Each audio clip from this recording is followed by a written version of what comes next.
स्वागत है आप सभी का। आप देख रहे हैं खबर झारखंड और मैं हूं आपके साथ राहुल सिन्हा। पूरा झारखंड इन दिनों भारी बारिश की चपेट में है। राजधानी रांची भी इससे अछूता नहीं है। राजधानी पहले ही जल जमाव का सामना कर रहा है। अब फिर बारिश को लेकर अलर्ट जारी किया गया है। रांची के साथ साथ राज्य के कई जिलों में भारी बारिश होने की आशंका है। भारी बारिश के कारण राजधानी जलमग्न हो रही है। जल जमाव की स्थिति को देखते हुए रांची नगर निगम ने क्यूआरटी का गठन किया है।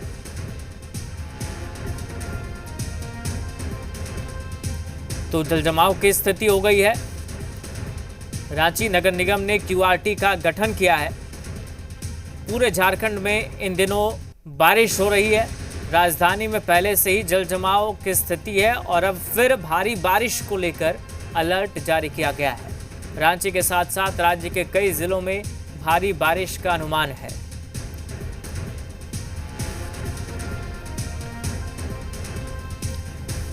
हमारे साथ हमारे सहयोगी कामरान जुड़ गए रांची से लाइव। कामरान, जैसा कि लगातार तस्वीरें आ रही है, आप लोग भी जानकारी पहुंचा रहे हैं, राजधानी पहले से जल जमाव का सामना कर रहा है और ऐसे में जब भारी बारिश का अलर्ट जारी किया गया है तो क्या स्थिति है, कैसी तैयारी है? देखिए, मानसून की पहली बारिश ने सीधे तौर पर रांची नगर निगम के व्यवस्थाओं की पोल खोलने का काम किया था।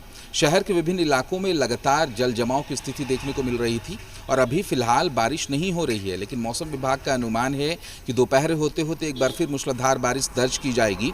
दरअसल जो साइंटिस्ट मानते हैं, यानी मौसम विभाग के जो साइंटिस्ट हैं, उनका मानना है कि अभी जो बारिश हो रही है वो मानसून की वजह से तो हो रही है, लेकिन थंडर स्टॉर्म की वजह से ज़्यादा बारिश दर्ज की जा रही है और जब आसमान में धूप खिलता है तो उसके बाद थंडर स्टॉर्म की चांसेस और भी ज़्यादा बढ़ जाते हैं और अगर एक बार फिर चांसेस बढ़ रही है तो दोपहर होते होते मौसम में तब्दीली देखने को मिलेगी और फिर बारिश अच्छी खासी देखने को मिल सकती है। रही बात रांची में जल जमाव की, तो शहर के विभिन्न इलाकों में हमने देखा था कि किस तरीके से चंद घंटों की बारिश में ही पूरा इलाका अस्त व्यस्त हो जाता है, जल जमाव की स्थिति हो जाती है। जल जमाव का लोगों को काफ़ी ज़्यादा उसका खामियाजा भुगतना पड़ता है और इसी मामले को लेकर हाई लेवल मीटिंग भी नगर निगम की तरफ से बुलाई गई थी। नगर निगम की प्रशासक की अध्यक्षता में एक बैठक हुई है।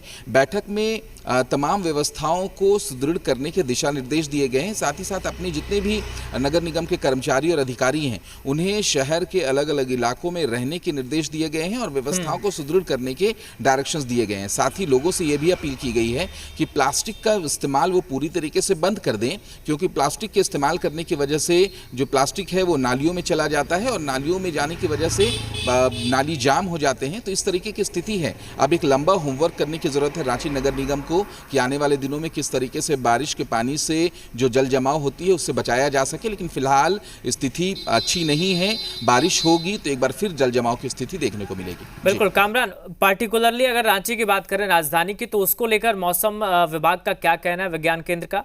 और साथ ही रांची नगर निगम ने क्यूआरटी का गठन किया है, क्यूआरटी को लेकर क्या जानकारी है?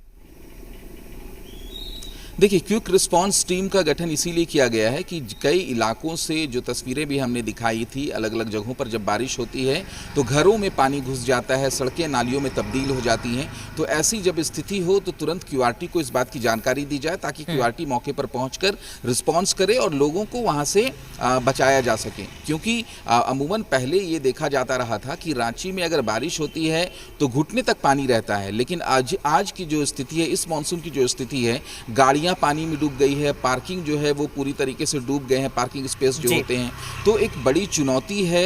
हालांकि उस चुनौतियों को देखते हुए क्यूआरटी का गठन किया गया है। बहुत शुक्रिया फिलहाल आपका कामरान।